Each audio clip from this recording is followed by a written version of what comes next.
passports. We have titles.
Oh wow.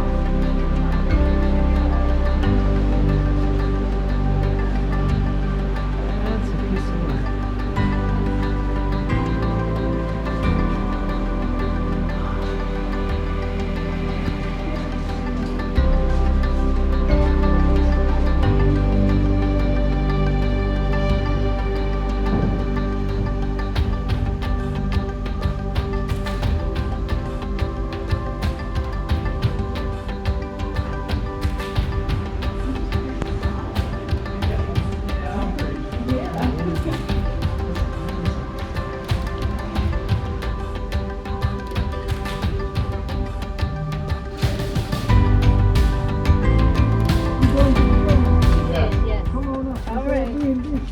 Been waiting on this for 30 years. Wow. Wow. If you don't see our language on the wall, let me know. I'll give you a pen and paper and you can write your language. When you look Okay. and say, welcome to the Delta House, and nothing more.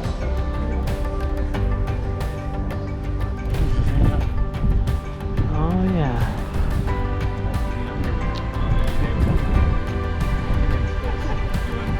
Tile work up there, no thanks.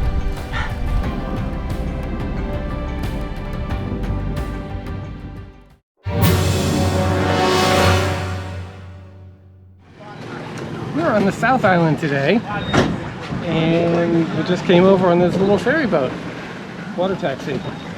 The airport is over here, so a whole bunch of other people are heading to the airport, but we're going to the SHARKLAB. SHARKLAB is a research facility here in Bimini, and it's connected to the university, I believe, and let's see what it's all about.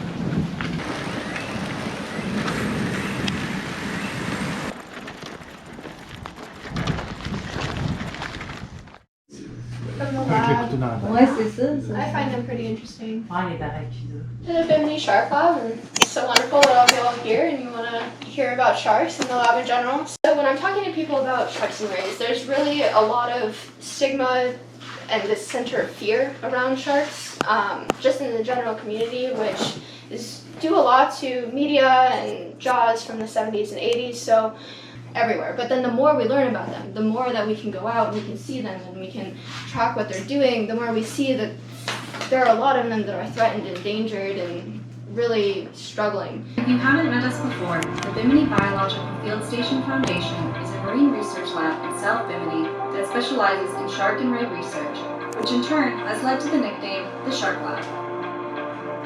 Bimini is a community made up of 2 islands in the Bahamas, located about 50 miles off the east coast of Miami, Florida. In the 1980s, Dr. Samuel Gruber began coming here to study lemon sharks, pioneering what is considered groundbreaking research in the field of shark science. Doc chose Bimini primarily for its abundant population of juvenile lemon sharks. However, the wide range of habitats found in and around these islands allows many species of elasmobranchs to thrive.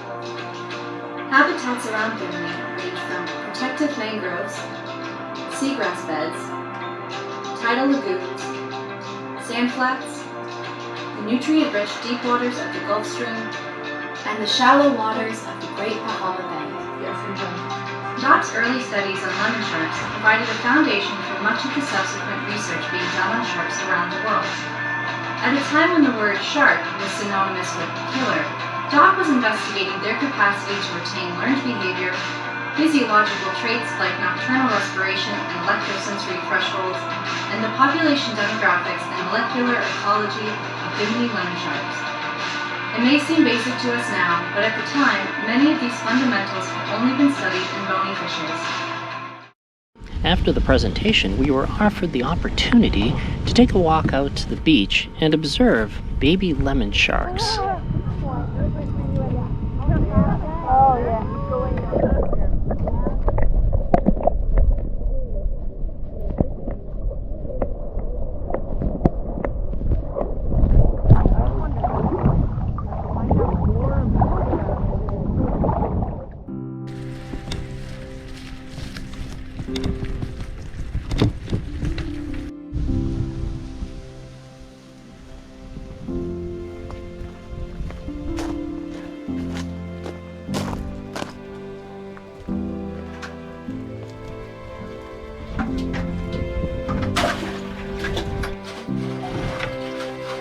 Oh, Gary's pulling up the sacred water of the Fountain of Youth.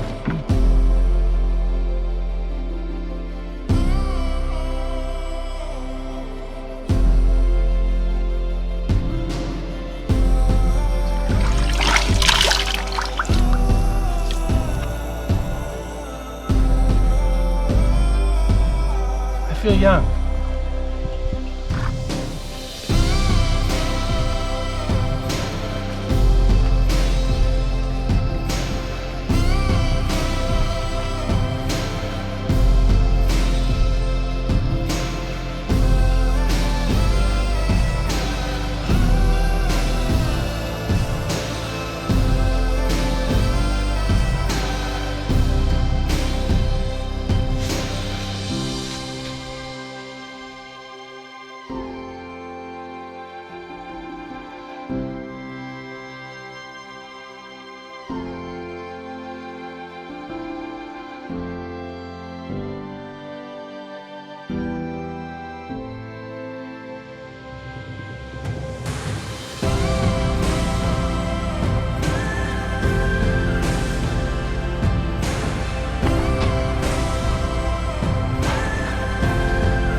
We're here in Andros Island this morning, having some difficulty in getting our anchor to bite.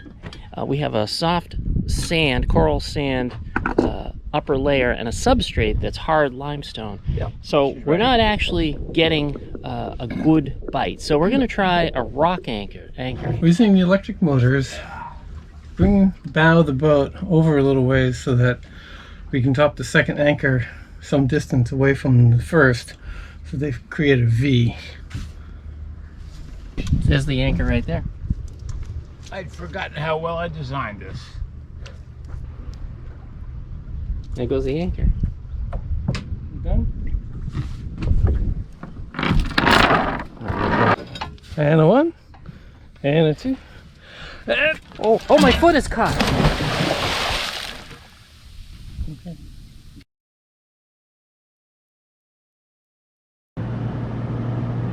Welcome to Andros. What's the definition of a safe landing? We're going faster now than we have in about a month. Walk away from. Yes.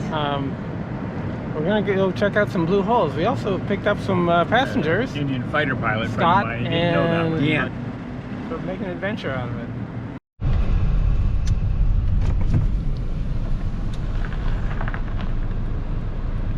We found it. We found it. Let's At go. least we found a sign. Blue Holes National Park on Andros was established in 2002 to protect the highest concentration of blue holes in the Bahamas. Many of the blue holes contain rare species of fish and shrimp, as well as fossils and Lucayan artifacts and remains. The 40,000-acre park also protects large areas of the island's pine forest and coppice habitats, as well as a portion of its extensive freshwater lands. It's one of 5 national parks designated in Andros in 2002. One of the blue holes, named Cousteau's Blue Hole, is a spectacular representation of blue holes and located deep within the Blue Holes National Park, named for the famous diver Jacques Cousteau, whose team explored the site in 1971.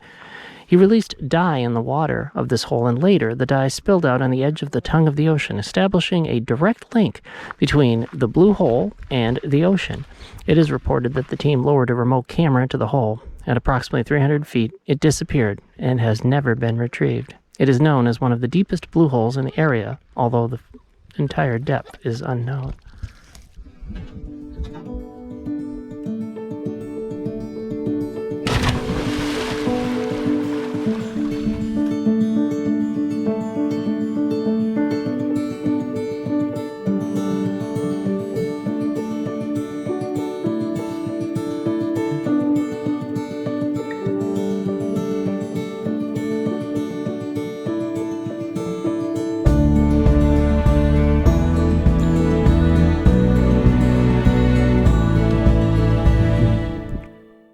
Banana holes are small sinkholes in the limestone filled with leaves and other detritus. Compost.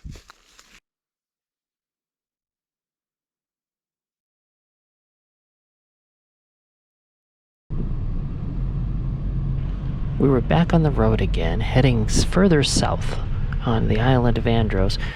Our next stop was a batik factory where we would learn how the fabric of Androsia is made on the island. Exactly. Look, more almonds. Okay, this is a self-guided tour. Okay. Yeah, this will help you along the way. Okay. And then once you're done, I'll take you to the store. Okay. This is the first wax room. The first room is the wax room, where we have lots of forms, and these will be dipped in molten wax and applied to the cloth in patterns. Lots of Caribbean motif. Lighthouse, turtles. Written is in reverse. So this woman has just laid out a new sheet of fabric. She needs to spread it out tight so it doesn't get any wrinkles. This is molten wax, and she's got the forms in here. Yeah?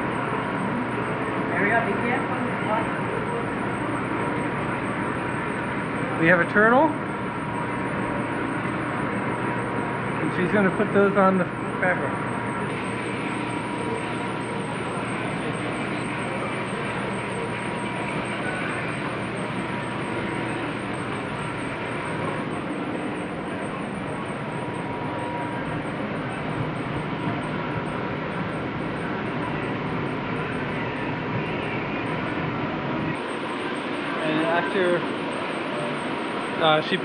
After she puts the wax on, the fabric is stuck to the glass.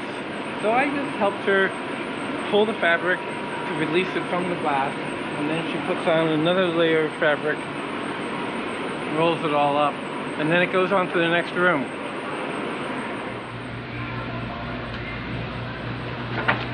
Now we're at the dye room, where the fabric will be colored. Come on in.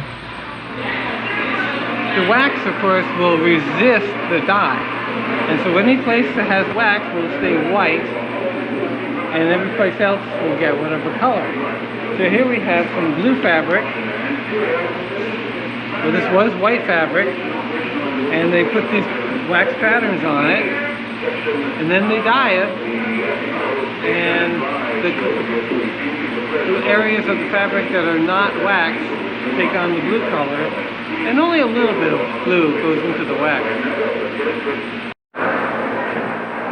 Once the fabric has been dyed, it is put through boiling water and detergent rinses, which dissolve out the wax until at the end There's no more wax there, and then all you have is fabric beautifully dyed. And then it's hung on the lines to dry outside. Now that the fabric has been waxed and dyed, it's hung out to dry in the sun.